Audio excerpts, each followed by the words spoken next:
Very well, let's get started. Good morning, everyone. My name is David Gomez. I'm coming to you live again from London. This is the Ramphal Institute, and this the third of our webinar series to examine the issue of air pollution in Commonwealth countries and what's being done to combat its harmful health effects.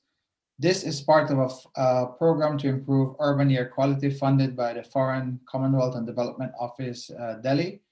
And the objectives are to build consensus among Commonwealth governments to adopt common objectives to improve air quality in Commonwealth countries as part of a drive for a greener, more sustainable world, and to promote stronger networking within and across India and the Commonwealth, particularly among regional and national agencies operating in cities and urban centers badly affected by respiratory illnesses as a result of poor air quality.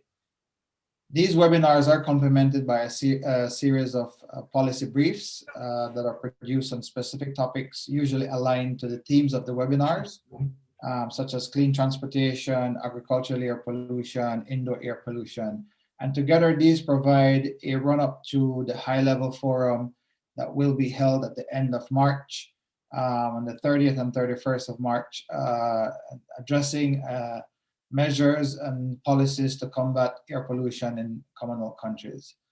Following the international forum, the Ramphal Institute will forward a position paper to Commonwealth governments for them to consider ahead of CHOGM 2021, and will also be conducting advocacy around 2026 on the matter. Welcome to all of you in the Commonwealth and around the world, and to our partners, the FCDO, FICCI, and the National Institute of Urban Affairs, NIUA. And a special welcome, of course, to our esteemed panelists joining us from Kenya, from Canada by way of Tobago, and of course from India as well, Delhi. Dr. Alice Kaudia is the coordinating co-chair of Africa Integrated Assessment of Air Pollution and Climate Change, a partnership project between UNEP Climate and Clean Air Coalition, Stockholm Environment Institute, and the African Union. She is the former global co-chair of Climate and Clean Air Coalition, former board member of the World Resources Forum, served as former co-chair of Global Green Growth Knowledge Platform, and is the former first environment minister in Kenya, and was also technical advisor on forestry curriculum and training development and community-based natural resources management approaches. I believe that was in Zambia. Also with us today is Mark Murkoff, co-founder and chief commercial officer for Alchemy Renewables LLC, a US Caribbean-based project development and holding company specializing in climate resilient, protected agricultural and integrated renewable energy systems in the Caribbean and global island states. Ralph has over 40 years of experience working with multinational clients and supporting their expansion into global markets. He's originally from Toronto, Canada, and has focused almost exclusively on the Caribbean and Latin American market for the past 25 years. And for the past 10 years, he has made the Caribbean island of Tobago his home. And he tells us it's a very beautiful place. We'll have to go visit to see. And finally, Mr. Kolluru Krishan is chairman of FICCI Climate Change Committee and member of FICCI Working Group on Curbing Stubble Burning. And he's also a member of the executive committee of Karnataka State Bioenergy Development Board. Krishan is also chairman of CVC India Infrastructure PVT Limited and has over 30 years experience in infrastructure, power, bioenergy, and in the oil and gas sectors. He has held top management positions in global energy majors and served as founder chairman of multiple clean tech companies. Welcome to all of our speakers and welcome all of you again. But first, here's my brief take. I believe that as citizens of the Commonwealth, we're all used to biomass burning in the post-harvest season for fertilization. If you are from a sugar-producing country, like in the Caribbean, one of the islands, this certainly would have been a part of your experience, and it probably still is and marks an important part of the annual cycle of life. In Barbados, this is still celebrated by the famous Crop Over Festival. In India, crop burning includes rice residue burning as well, particularly in November and early December in the breadbasket region of Northwest India. Increased mechanization has transformed rice production and agricultural production in India and has led to more residue burning. According to Yale Environment, the burning of crop residue during the fall and winter months is the major cause of the dangerously high levels of air pollution suffered in Delhi during that period, and which affects tens of millions of people, including women and all the kids going to school. The emissions from crop burning is so high, it rivals fossil fuel emissions during the peak summer months. I found that very interesting because I always thought it was from vehicular emissions. One study found that Delhi is affected by crop burning on farms located as far away as 125 miles. It's picked up in the winds and blown over to Delhi, so it can't be that you're no anymore saying that the channel of emission and pollution is coming from the cities to the rural areas. As a matter of fact, this overturns the notion that emission flux between the cities and rural areas is mainly one way. India has enacted laws to banning the practice, but it continues widely, though new technologies such as what's called a happy seeder are being rolled out, and with some successes.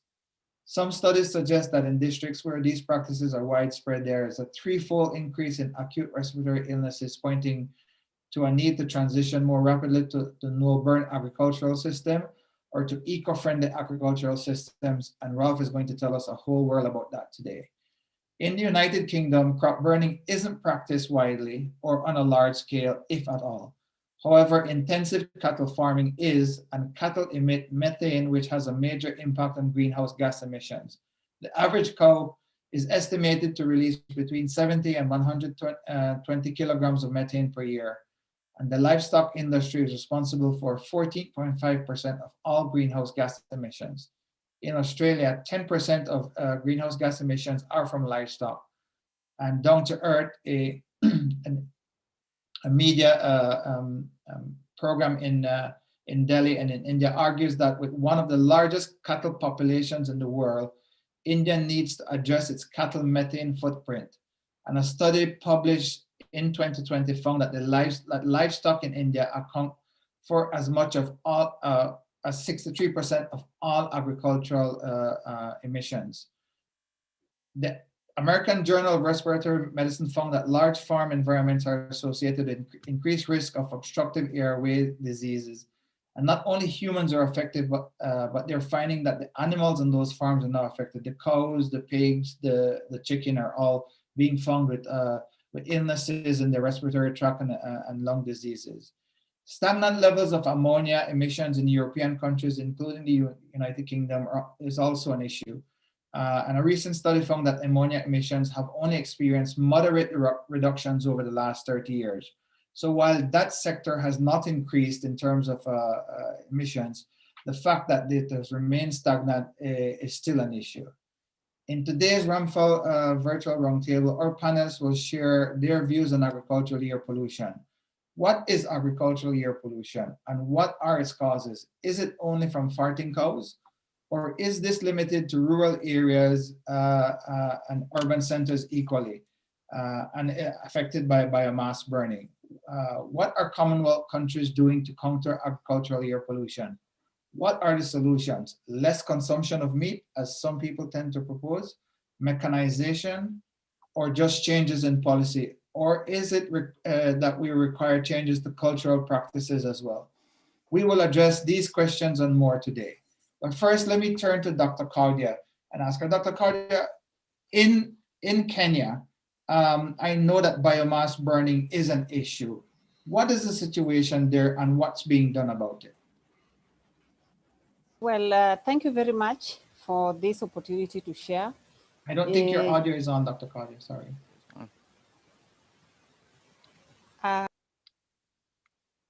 Can you hear me? Yes. I know that biomass burning is... Am I audible now? Hello? Yes, we can hear you. Okay, if you can hear me, that's fine.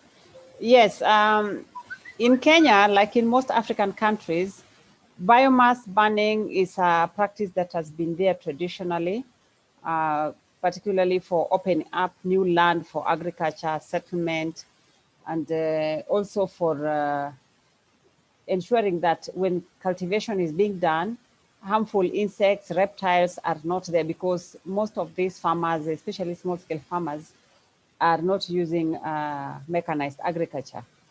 So the situation is such that air pollution from agriculture continues. And in my opinion, it's mainly because other than being a standard practice, farmers are also not informed of the harmful impacts of air pollution on their health, on the environment, and what they can do about it. However, Kenya has got an air quality regulation of 2014, which in general terms contributes to... Amy Carson's leaving, or leaving on the 24th there. What about Amy Crawford? Did I hear you say she was leaving as well? Hello? That's okay. No, I just want to make sure. I couldn't remember. Okay. Maybe I can be heard better now. So as I was saying, Kenya has got air quality regulations of 2014, and this helps in terms of controlling air pollution in general terms, but not with specific focus in our agricultural systems.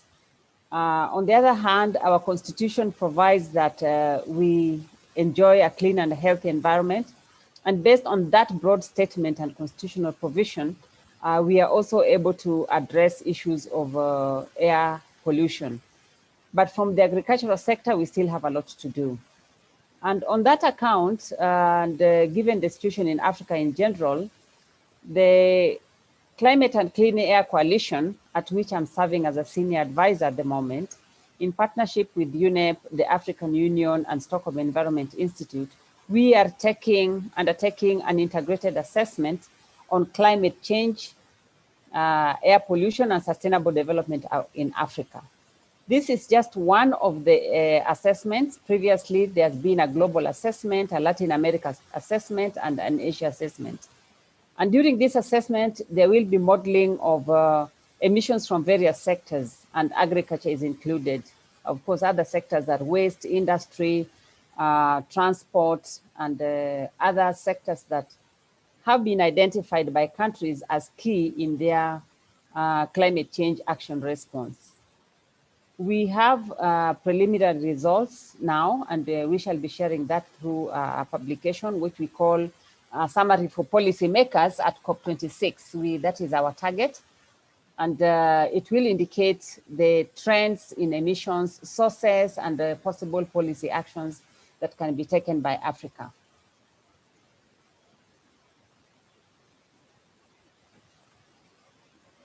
Hello?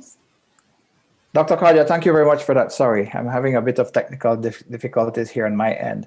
Ralph, I know that in the Caribbean, you've been pushing to get more people adopting more eco-friendly systems. Tell us about what you're doing there and about how the programs you're putting in place can help to reduce agricultural air pollution. And I think you wanted to use a couple of your slides, right, Ralph? So I'll ask Noemi if you can upload this for us. Yeah, if you want to just show them very quickly, I'll just touch on some of the main contributors. And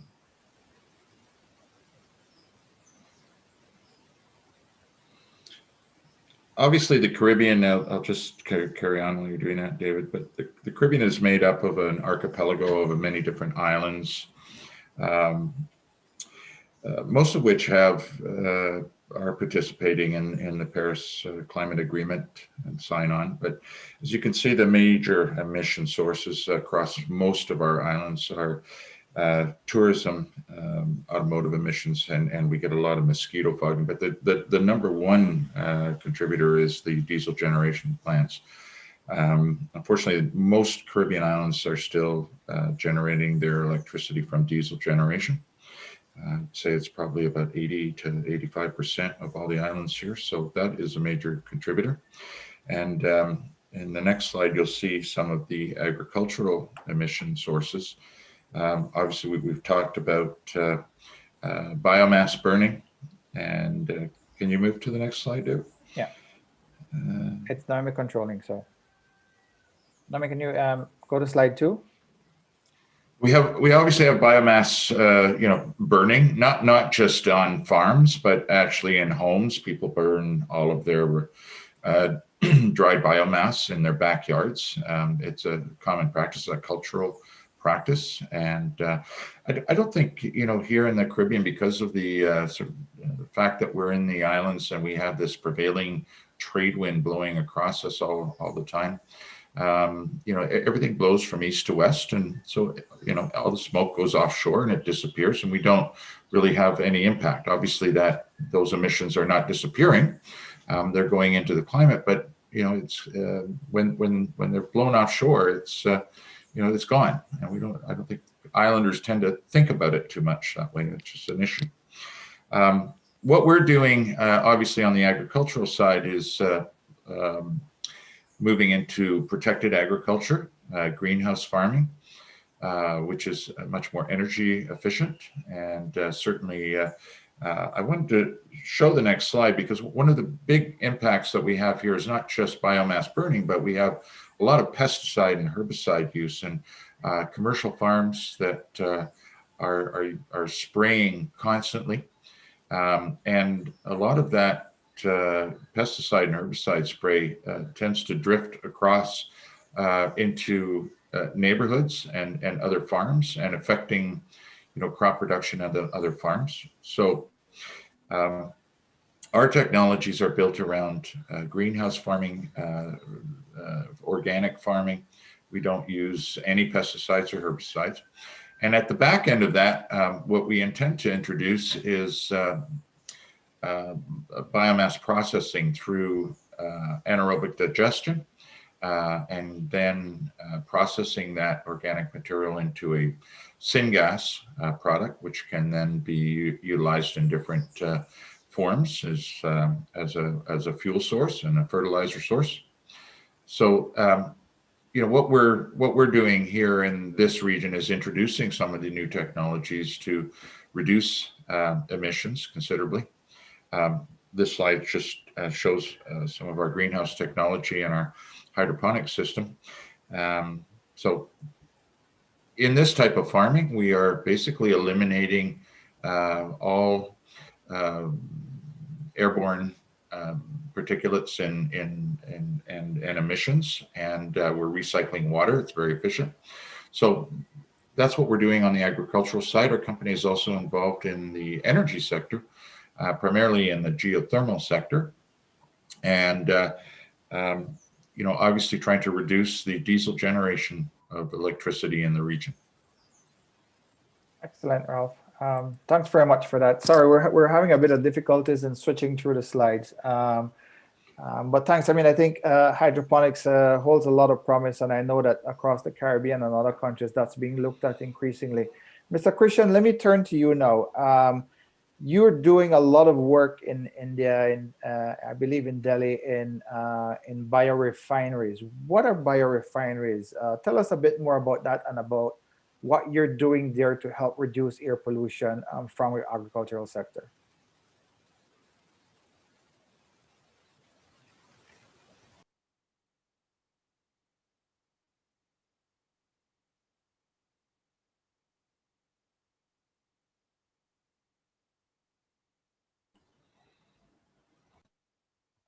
So I think Mr. Krishan has a bit of challenge joining us today. He was on earlier, and we'll wait for him to come back to us. Ralph, let me come back to you and tell us a bit more about what you're doing in the area of geothermal energies as a measure for shifting the use of biofuels or petroleum fuels in agriculture.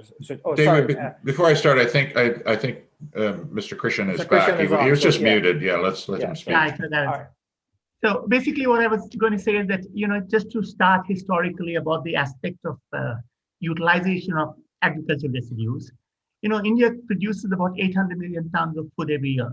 So it obviously generates, we have 141 million hectares of arable land. We have about 200 million hectares of gross crop land. Wow. So obviously it generates a huge amount of agricultural residues. Now, a portion of this agricultural residues is used as dry fodder for our 300 million cows and buffaloes. But there is a fairly significant amount which is either used very inefficiently or being burnt on the fields. currently the focus is on what is being burnt in the fields, which is about 140 million dry tons, which is quite a humongous amount. So the most logical first step, because India has a very strong historical background with biomass boilers, starting with bagasse, etc. India is the largest sugar producer of the world. We may be second largest in terms of cane, but unlike Brazil, we don't really use the sugar cane for ethanol straight away. So we are the largest producer of cane, and therefore we have a lot of bagasse. So the first phase was to burn biomass in boilers, including agricultural residues. There were challenges because it has higher alkalis, there's chlorine. These have been addressed. But in recent years, what has happened is that, utilizing these kind of special design biomass boilers, we need tariffs which are of the order of 8 rupees, let me say ballpark, 11 US cents a kilowatt hour. And solar and wind are at about 2.5 US cents. That means 25% that of biomass power. So it becomes more challenging to get people to accept a high price for biomass power. The effort, therefore, right now is to really treat this for advanced biofuels. And frankly, the first step, which is a technology which is commercialized all over the world, is biogas and bio-CNG. Whereas when you talk of cellulosic ethanol, when you talk of pyrolysis, when you talk of potential for biomethanol, these are things, or even drop-in fuels, these are technologies for the future. But what is really commercialized today is utilizing agricultural residues, co-digesting with manure to produce biogas, separate the CO2, and you get bio-CNG, which can have a wide range of applications to replace either CNG or LPG. So that is a major thrust. The second major thrust is to have cellulosic ethanol, and also looking at the context of biohydrogen. Now, the other major issue for us in India is this 200 million cows and 100 million buffaloes. Though only 40% are in milching at any time because of the holy cow. So there's a whole issue of how to manage cow manure. So a lot of effort is being made on manure management system. I have been for 5 years the founder chairman of the Green Job Skills Council, which is a Government of India and industry initiative. And we've done a lot of efforts of how to do capacity building, where the agricultural residues and manure can be collected by local green entrepreneurs. Because at the end of the day, you can't expect small farmers who own, less than a hectare of land to really collect agricultural residues. Or even, we have 70 million farm households which have cows. So you can't expect each of these small households to collect manure and transport it. So we're trying to develop green entrepreneurs for the supply chain. We're trying to see as to how there can be some financing mechanisms for it. And then it gets into an aggregation point, which in the case of agricultural residues would be biomass depots, where there would be the first pre-processing of cleaning and baling. And then the biomass bale can go for multiple applications. The simplest application, obviously, is a biomass boiler, proven. The second is to go to a digester to make biogas. And the third would be other advanced biofuels. But a very important element out here is that particularly when we do biochemical treatment, we get very good, effluent from which if you separate the solids, it's excellent in humus, has all the micronutrients, and has some major nutrients. So we're trying to link this up with horticulture. We're trying to link this up with the cultivation of hybrid silage crops so that we can improve the quality of cattle feed, which would increase milk yield, which would also try to reduce the ammonia emissions. So these are all the things that are being right now worked upon. Okay, thank you, Mr. Krishan. Dr. Khaja, let me come to you because I wanted to find out what is the mix of challenges that you have in the agricultural sector in Kenya? Is it that you also have large cattle herds that you're trying to deal with, and then large agricultural production? I know in some of the, we were talking just about this, bantering about this earlier, about the Maasai, they are cattle herders themselves. How do you manage that process there, and what are the challenges you're faced with agricultural year production pollution, in Kenya. People tend to think that it's only biomass burning, but as we've just heard from Mr. Krishan, it's also all of the ammonia and methane that's produced from that sector.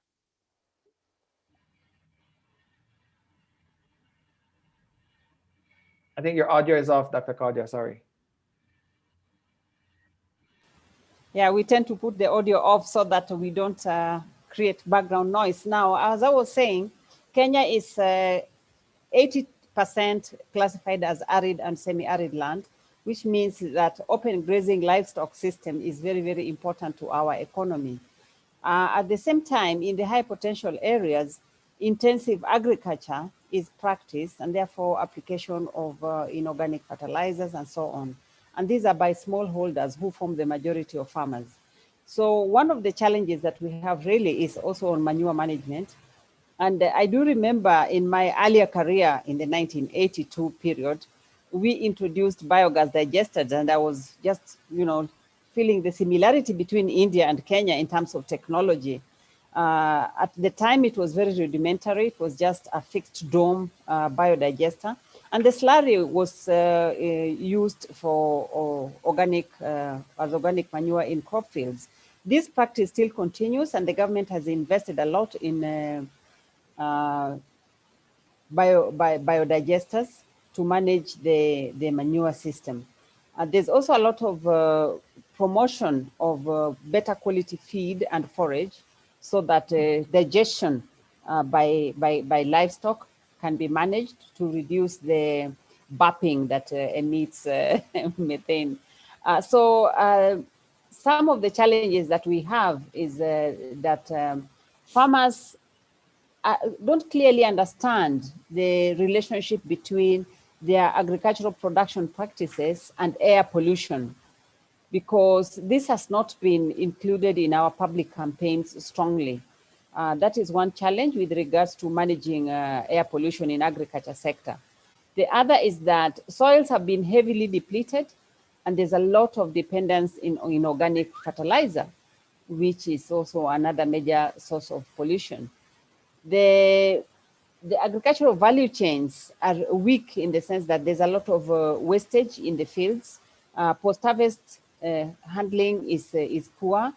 And indeed, up to now, many farmers still depend on burning agricultural residues right in the field post-harvesting, so that for them, it increases soil fertility, and it also opens up the land for the next season, because we no longer are able to follow the farms.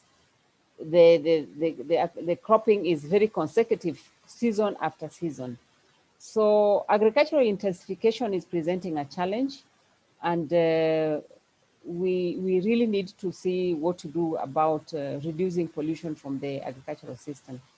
Yeah, Dr. Kaudia raised a couple of important points that I think Ralph just bursting to go on those things about the use of the heavy uses of chemical fertilizers and the practices now with fertilization, because it's been a big problem in the Caribbean and continues to be. Ralph, we had a discussion about this last week or a week and a half ago about the issues there. You want to tell us what the realities are, what are Caribbean countries faced with, literally? Yes, well, we have a lot of risks in agriculture here, from hurricane threat to flooding to drought. But one of our biggest issues is pestilence. Not just insect-based pestilence, but we have things like monkeys that are coming in and stealing crop. But over the years, and there was news out of Guadeloupe and Martinique, the French islands have been using, farmers across the region have been using some very harmful pesticides and herbicides. Brands that are actually banned in many parts of the world are still being used here. And, these are dangerous for human consumption. They kill small animals. They've depleted the soil nutrition for decades, to the point where it's, these chemicals are now in the soil, whether you add further problems, and now we're getting runoff into the seas, and all of these chemicals are running off into the seas. So, and affecting now what we're moving into the blue economy here. So, everything is connected, obviously, in biology, and we need to control these agents. We need to ban them. The problem is that we have partners that farm in some of the islands, and this isn't just the Caribbean. This is all, small island states around the world. They all have the same issues. They have tried organic pesticides and herbicides, but they're just not strong enough yet. So they have a very poor choice to make to continue using chemical-based control agents or to lose a lot of crop production. So obviously, protected agriculture, what we're introducing, and in certain crop categories, is a wholesale solution because we don't really use any herbicides and pesticides. But listening to Mr. Krishan and Dr. Claudia, one of the issues that we have in small island development states is that they're small. We don't have the volume of India or Kenya in terms of biomass or energy production to attract investment in these solution sets. Collectively, as a whole, the region, it could be made attractive, but on an island per island basis, our numbers are tiny. So this is a big problem, is trying to attract investment to bring in some of these technology solutions here, and that's an issue with all small island development states. Yeah, Ralph, you're very right. I mean, I've seen governments scratch their head over how to get around this in these small islands. Mr. Krishna, you talked about the biomass energy and stuff, but I know in India they've one of the solutions they've put in place is mechanization in these agricultural areas, and it seemed that instead of resolving the issue, mechanization actually created a bigger issue, because when they're harvesting with these mechanized tractors, you don't have the same ability to pull the crops all the way from the root. And to get around that now, a lot of the farmers, especially ones who have smaller farm scales, actually burn the crop, and so it's the roots that are left there, it's expanded.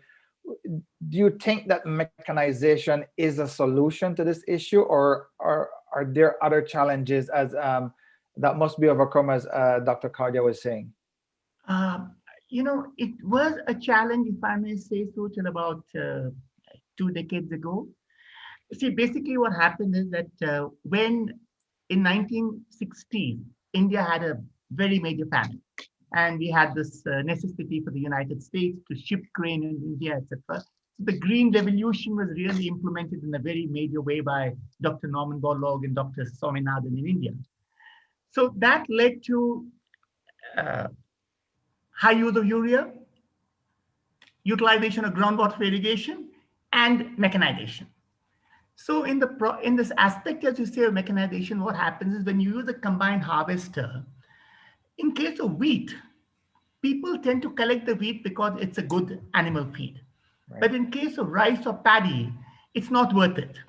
But in the last 15, 20 years, large companies, John Deere, CNN, New Holland, now actually CNN rules the roost. They have got 4 factories in India. So they have customized machinery for baling agricultural residues in small farms as small as half an hectare. So I think the mechanization of harvesting, which also, let me say, it's kind of inevitable. I had mentioned in a kind of mail with you that we have about 140 million households, and 700 million people engaged with this. But children don't want to do farming. The children don't want to do manual farming. So I think it's inevitable that we have to have some kind of green economy kind of a thing. So I don't think the mechanization which results in agricultural residue is an issue. We also need the kind of mechanization to collect the residue. We need the mechanization to clean and first level processing of some densification in the form of a bale, and then a whole lot of biotechnologies. Now, just to take a point that Ralph made, as Karnataka State Bioenergy Development Board, we have done a lot of work on tree-based oil seeds, non-edible. The idea is not to use any edible oils for biodiesel, but non-edible. And we've got some excellent results. And also developed a model of agroforestry, which has been vetted by ICRAF. So the idea is to have your normal food crop as agriculture, but you have these tree-based oil seeds. Of course, the tree-based oil seed will take about 6-7 years to start yielding. But the tree-based oil seeds, apart from giving oil, the de-oil cake has excellent pesticidal value. It has very good, soil fertilization value. So in a slightly medium to long-term perspective, I think agroforestry with tree-based oil seeds, which can even work in a, Caribbean island, So that's also one of the thoughts which, as a Commonwealth, if we're trying to develop some kind of best practices, could be considered. Yeah, I mean, that's interesting. We've heard other people put forward similar proposals to say that they need to move in that direction. And we've heard, as Ralph was saying earlier, talk about moving to organic. But you find that when people who operate, at least the smaller farmers are operating small farms, for them, organic means using manure from the cows. So in fact, they're actually contributing to the process. Dr. Kaudia, outside of Kenya, what's happening in the African region? Is agricultural air pollution or emissions from the agricultural sector a major issue in other African countries as well? I know you've worked across the region. How do cultural practices contribute to the problem? Yes, in Africa in general, pollution from agriculture is a major problem. So any example that we give about Kenya is quite similar. And you find that at the continental level, the African Union is promoting agroecological agriculture so that African countries can go take up ecologically sustainable agricultural practices. And I think when we talk big words in conferences, we write good statements, but in my experience, it's better to simplify these into actions that can actually be taken up by farmers. Simple things like crop rotation, minimum tillage, mulching, in organic agriculture. As you say, farmers use manure to fertilize their crops, and that contributes to emissions. But however, the same manure pushed through anaerobic digestion gives us a slurry that is more environment friendly and can be used, So I think a lot we have to do is to ensure that farmers, especially small scale farmers in the rural areas and increasingly in urban areas, urban agriculture is intensifying in most of our cities. And we need to support these urban small scale farmers and rural farmers to take up ecologically sustainable agriculture. And in my view, that then goes up to the policy level of fair trade and ensuring that organic food crops are well priced so that they balance off the yield losses that organic farmers experience when compared to farmers who are using synthetic fertilizer.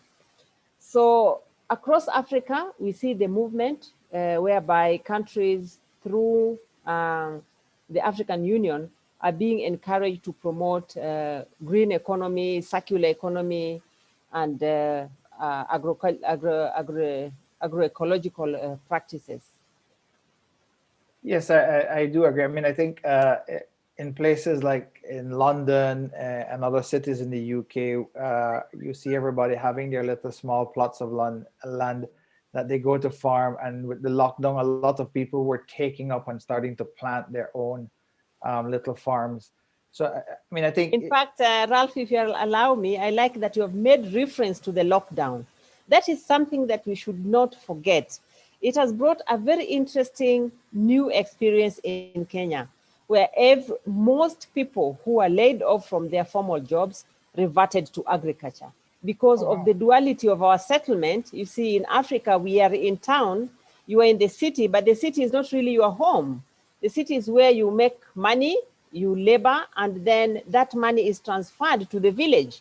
And it's in the village where you have your real home. So when most people are laid off and they can't afford rents and they have got no income, they are shifted to the rural. And therefore, I would say there was urban-driven agricultural expansion.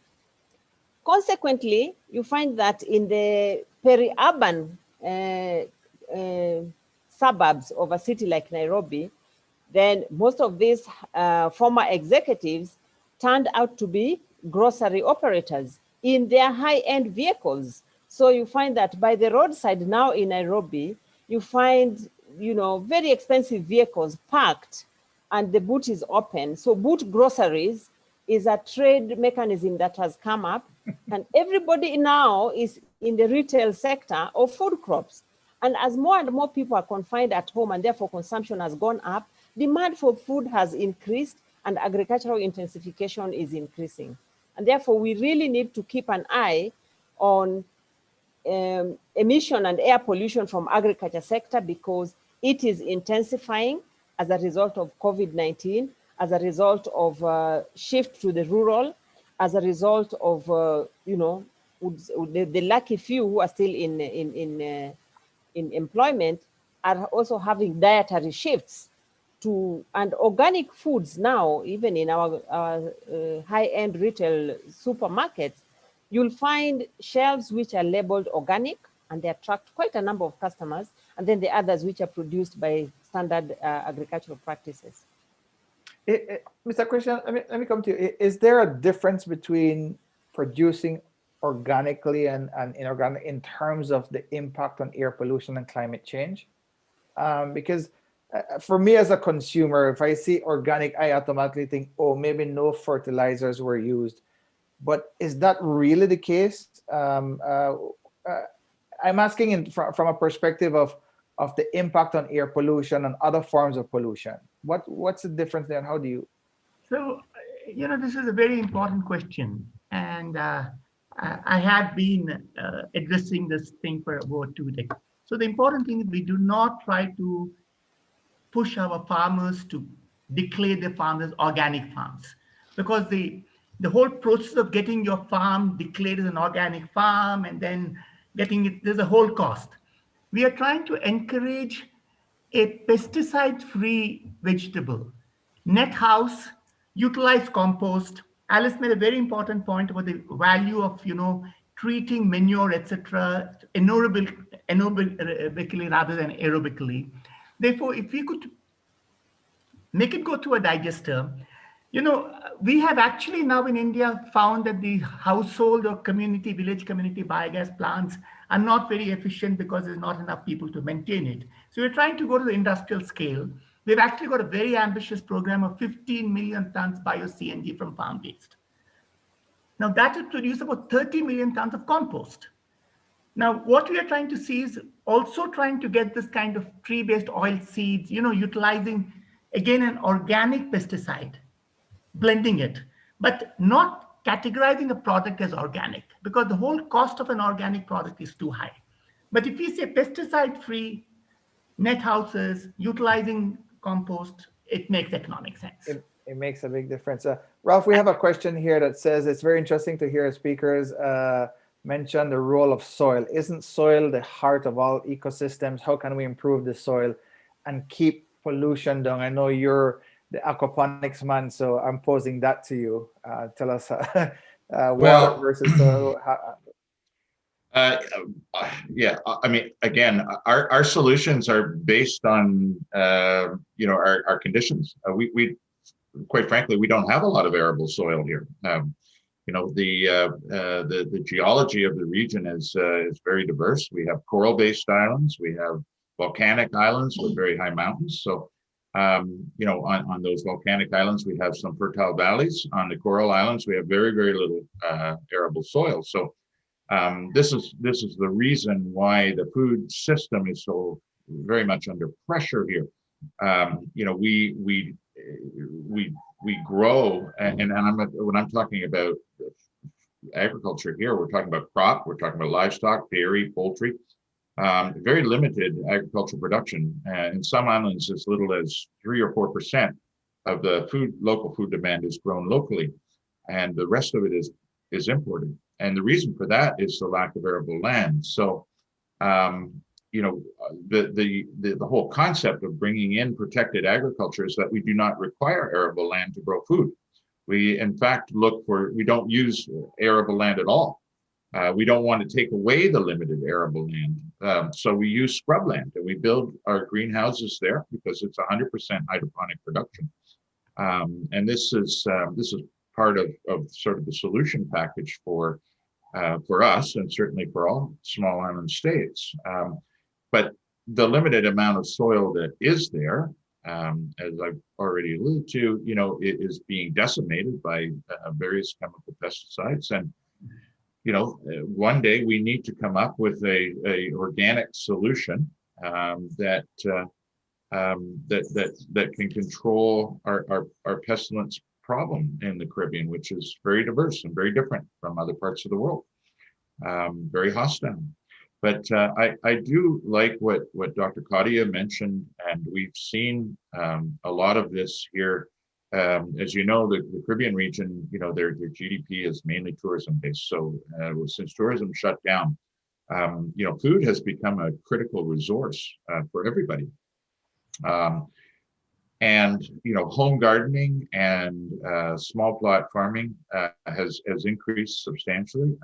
To be quite honest, I feel very fortunate to be in the food production business over the last year, because it has only accelerated what we are doing, because it's intensified the focus. And we're seeing that, you know, across the islands where families are starting gardens in their backyards. We're seeing more micro food production that needs to increase and continue beyond the pandemic, I think.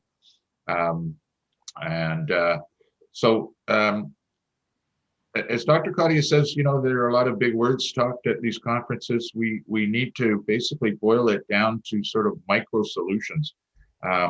For our problems, we need to look at irrigation and water supply and water production systems more intensely.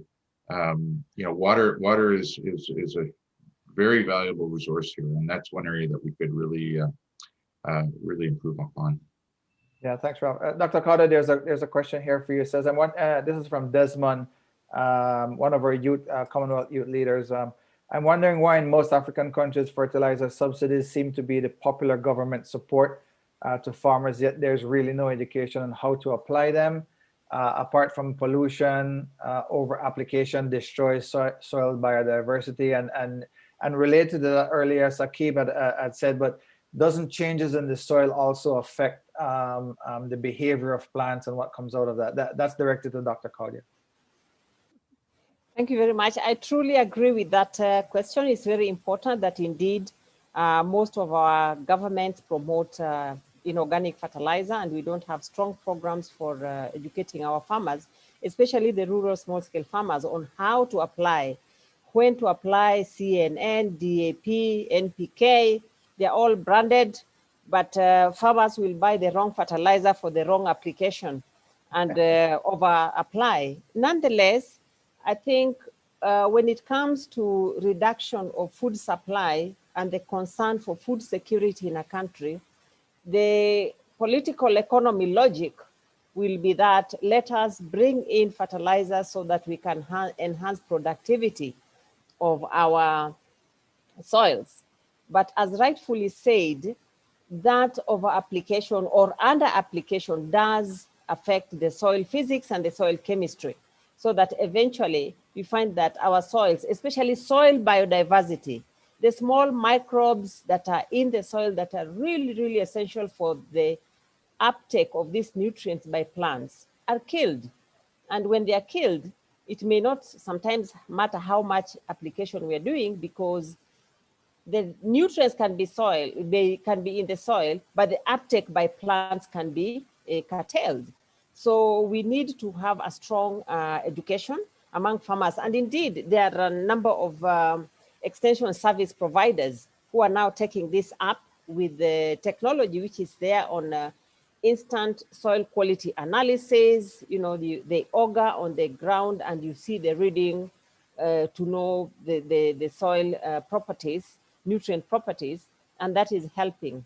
But we will continue with this trend of fertilizer importation because it hinges on policy and governance systems and the need to take quick action to address food insecurity, which is seasonal, predictable, persistent, but we seem not to be able to plan ahead to avoid it. So true. Mr. Krishna, you had your hand up just now, or you wanted to add to that? Yes, because I fully agree. I'll only say also, once a politician introduces a subsidy and wins the confidence of the rural community, it's very, very difficult to withdraw subsidies. So we do have this as a very major issue in India of the subsidy for urea, the subsidy for irrigation water. So for irrigation water, what is being done, and which for Ralph, I don't know whether it'll work in the Caribbean islands, is they're making a very, very major push for solar irrigation pump sets. And as Skills Council of Green Jobs, we've actually done training in 29 African countries in 3 languages, English, French, and Spanish, on solar rooftops, solar irrigation pump sets, things like that. But fertilizer subsidy, it's a tough call. It's a tough call for any politician to withdraw it, once introduced. I have a question here on the WhatsApp. It says, what priorities should Commonwealth governments adopt which might reduce agricultural air pollution, or is it that they should just recognize how significant a factor this is, or an issue this is for Commonwealth countries? To any of the panelists. Ralph, perhaps you could take that one, or start with that. Well, there's a lot of protest against current practices in pesticide spraying. I think first of all, let's ban pesticides and herbicides that are banned in other countries already. Right? We actually have departments of agriculture selling dangerous pesticides to local farmers that have been banned in other countries. Right? So there's first order business. Let's just ban all very dangerous pesticides and herbicides, chemical based. Similarly, we have mosquito fogging, which is, very pervasive. When you hear the fogger coming down the road, you've got to close all your windows and shut everything down. You don't want to breathe this stuff. So, I think some policy change could be made in that regard. Burning of biomass, you can make a policy change, but you have to offer a solution first. So, we need to have a technology brought in to centralize a biomass solution, like Dr. Krishan mentioned, whether it's a centralized biomass processing plant on the island, so that all farmers know that they can collect their biomass and to just, bring it into a central depository to get rid of. Then you can make the burning of biomass illegal, but right now, and obviously we don't want it just dumped. So those are just a few points from the island's perspective. Yeah, thanks, Ralph. Mr. Krishna, any thoughts on that Yes. question? We have under BRICS an energy and green economy working group, and which I happen to chair. And last year, actually, under the Green Economy Awards, the award went to low water intensity, low chemical fertilizer, rice cultivation. Now, the New Development Bank actually has funds, unlike the Green Climate Fund. It has $22 billion funds. And one of the things that has been agreed when we had under the South African presidency is that under BRICS, New Development Bank can fund entire Africa, not limited to South Africa. So I think if we could try to, under this Commonwealth scheme, try to work out some, as Alice and Ralph said, some very micro level modular interventions, which can be adopted in villages, which can be adopted in cluster of villages, and try to put it to, and one of the things for New Development Bank is that sustainability is a very key criteria. Sustainability is as important as IRR. So perhaps we need to try and see as to how we can bring in this kind of things where we combine sustainable energy, sustainable farming, and bring in, the green economy under, actually the term I had used is a farm-based bioeconomy. So just a thought, which we can detail later. Bioeconomy. Dr. Kaudia, farm-based bioeconomy. A very good concept, which is already being promoted. And I like Mr. Krishna's intervention. But in my view, the Commonwealth countries will not have one line. I think we will not all move green economy, bioeconomy. As I said, big words, we need to break them down to what actually it means in practical terms, in terms of what should a farmer do. In Kenya, I found something very interesting happening, and it can happen in the Commonwealth countries too, because we are one of them. Constitutional provisions on the rights of the citizens to a clean and a healthy environment, right to food. We have rights to food in our constitution.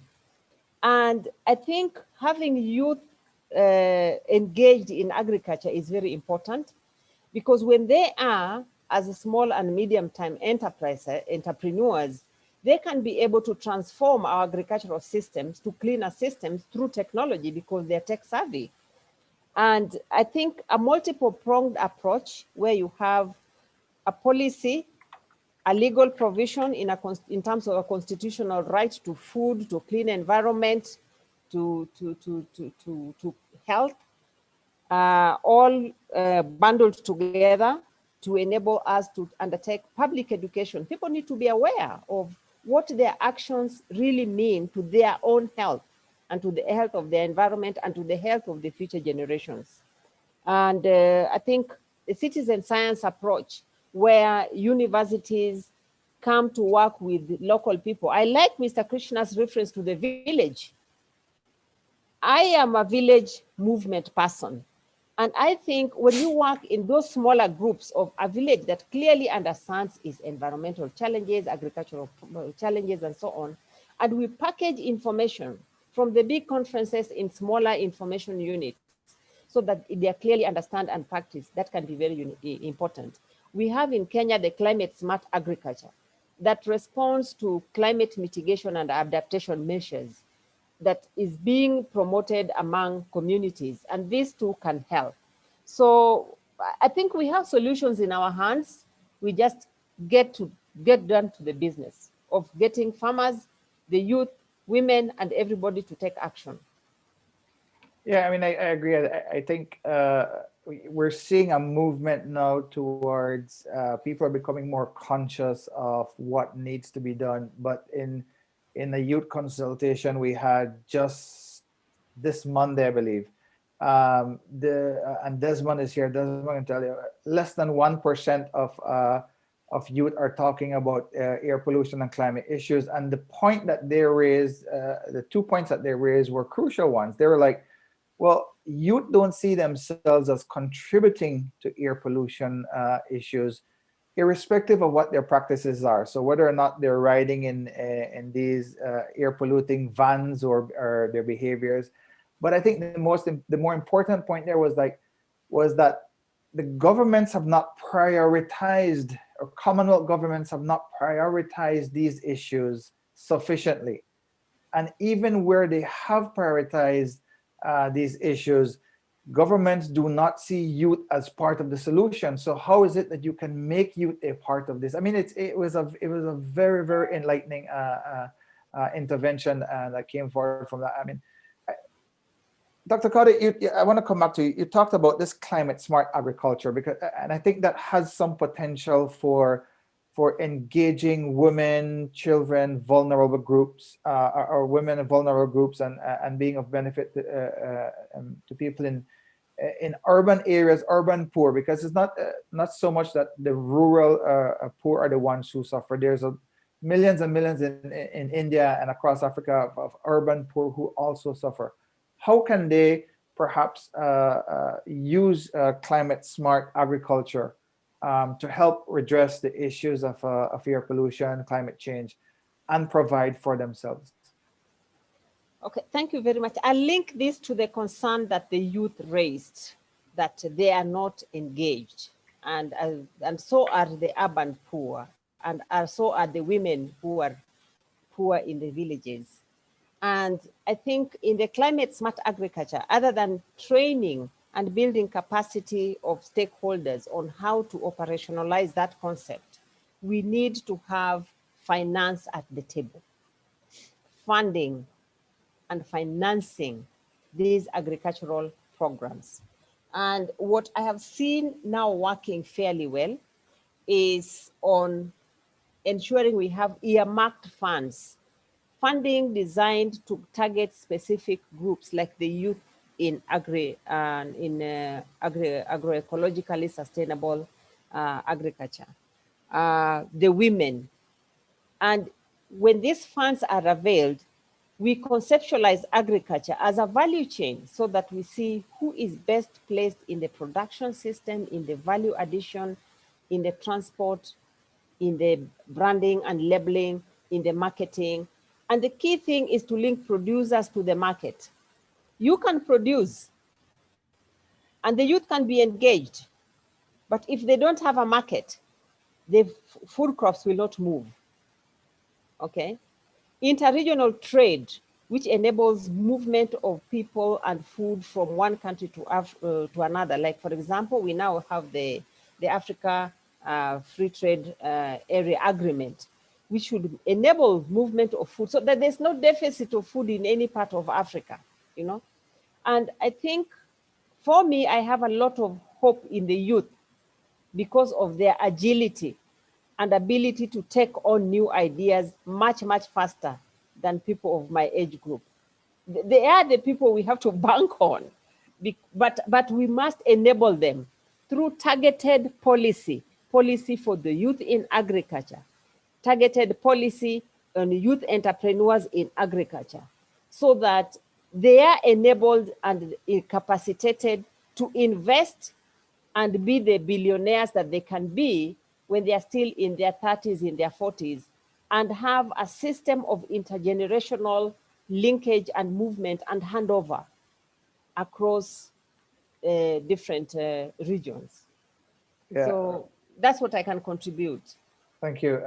Ralph, do Caribbean youth find agriculture, aquaponics even sexy? I mean, I know a few years ago we tried some programs in St. Lucia and a couple other islands, and literally we had 4 or 5 youth show up, and then they did a canvas to find out, and people was like, that's not sexy for us anymore. I mean, why are you trying to put us into agriculture and these things? Is that what's the situation in the Caribbean and where you are in Trinidad? I mean, I know it's big. Yeah. The first of all, you know, the average age of the farmer in the Caribbean is approaching 60 years old. So you know, we are losing a generation of expertise, and it's a dangerous situation because, as you have all pointed out, I mean, the youth are not interested in toiling under the hot sun in the dirt. So we need to change the way we approach agriculture, and you know, we as a private sector farming operation are very excited about bringing young men and women back to agriculture as a career. I do believe, from my own experience here, that young people are still very interested in the science of food production.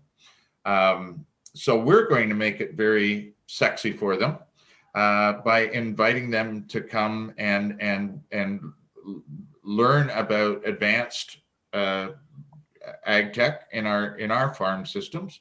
It's a huge part of our social mandate. You know, we're not going to wait for policy, you know, makers or government to do this. We're going direct to the technology schools. We're going to establish an advanced hydroponics training program and carry that on into farm management training and certification, which obviously we would like to recruit from. But what we want to do is give young people here the tools to learn about advanced agricultural technology so that they can work anywhere in the world. At the end of 2020, there were 55 billion square feet of greenhouses operating on the planet. One of the biggest issues with indoor farming is finding trained people to work there, to understand all of the different components of protected agriculture. So it's an amazing career opportunity for young people right now. So if we can do our small part to train young men and women in the islands where we operate, and hopefully they will come and get some experience working on our farm. Hopefully they will start their own farm, or hopefully they will find a career somewhere and be able to travel to somewhere in the world and experience protected agriculture and high advanced ag tech in other parts of the world. So yeah, we're huge supporters of the youth in agriculture. Excellent. Let me pose one final question here from Saqib. His question is, how can we realize the situation to the concern? How can we start effective education from schools, from childhood? I assume he's talking about agricultural education. We've completely removed that from the curriculum in Belize, where I'm from, so we don't do any agriculture or anything anymore. And we import a lot of our vegetables now from outside when we can grow it, but I think there's a movement now to try to get back on stream. So I'll make a quick point and let the others speak. But for us, we're going to bring all these young school children into our farm and see this is what farming is today, right? This is the kind of environment now that agriculture can be if you want to get into crop production. So I think for the most part, they're going to be very excited about it. Excellent. So I think for Kenya, the situation is very similar to Caribbean, but what we are doing now, we are changing our curriculum to what is called competency-based curriculum. And agriculture, nature conservation, environment management, even climate change is being introduced in the curriculum right at the primary level. So it is being presumed that as young people grow up to appreciate agriculture, then based on their respective competencies, they will fit into the system. But let me make a very important comment here. The youth are interested in agriculture if it makes money, if they can make money out of it. They only don't like the agriculture where if you are born in the rural area and you stayed in the rural area and you saw your parents carrying the hoe and going to the field, tilling from 6 a.m. up to midday, sweating, coming back, taking little porridge, no money, no food from agriculture. But when it is agribusiness, then we are seeing many more young people getting engaged. In fact, agribusiness is now taught at college degree level in Kenya. And quite a number of young people are moving to agribusiness because there is money. People have to eat. That's interesting. So you're suggesting that the approach needs to change and maybe the way it's captioned. Dr. Karja, let me come back to you for some final thoughts on our session today. What can Commonwealth government and stakeholders take away from the whole landscape of agriculture, agricultural production, and the effects of practices in the agricultural sector on air pollution?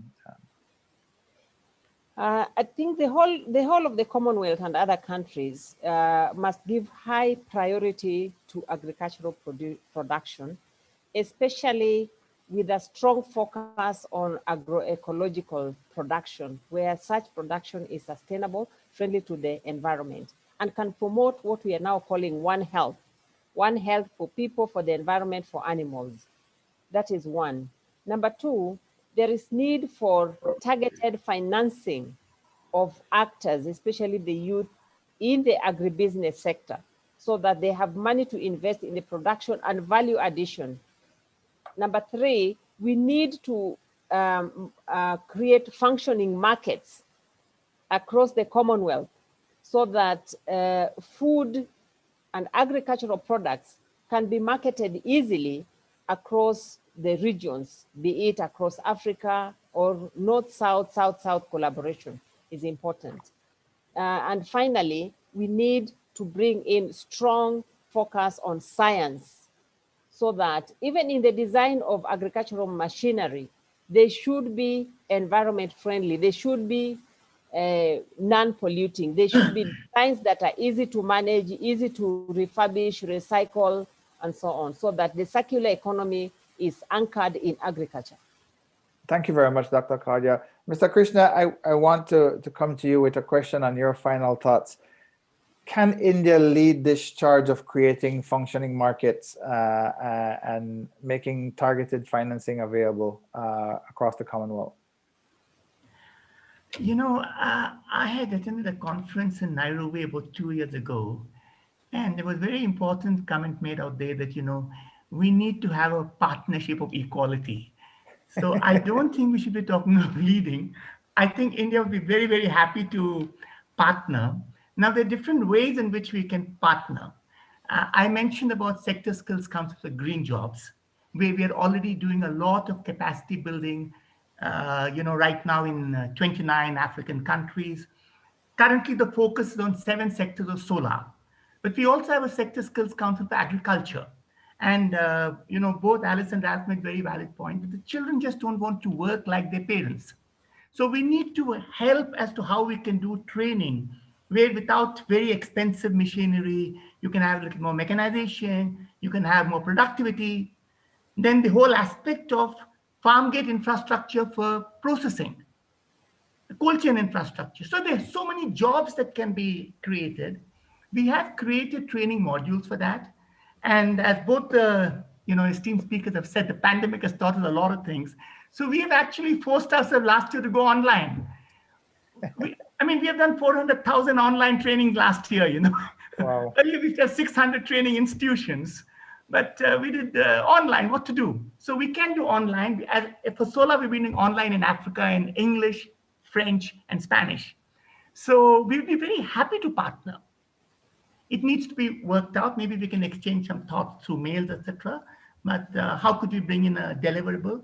As far as finance is concerned, I know the government of India has credit lines, but I also mentioned in the context of Africa, there can also be the New Development Bank, where India is a part of the BRICS.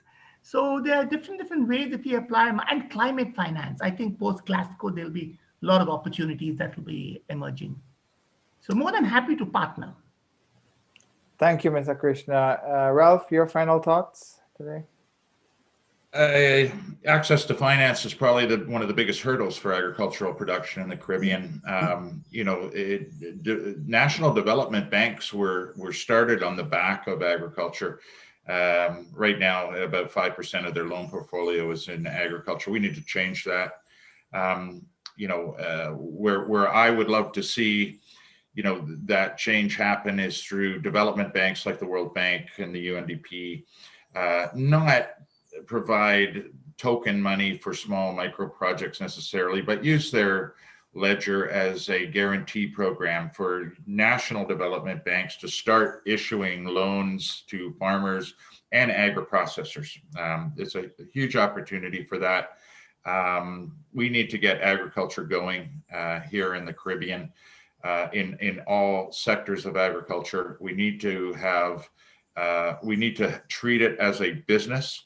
We need to have financing and funding available that sees agriculture as a viable economic sector and lends to it like any other business. Agreed. Thank you very much. And I would like to thank Dr. Alice Cardia, Mr. Krishna Kolluru, and Ralph Burkoff for joining us today in this, the third webinar on air pollution, this theme on agricultural air pollution. We have one final webinar on the 11th of March that will be on greening technologies and industries.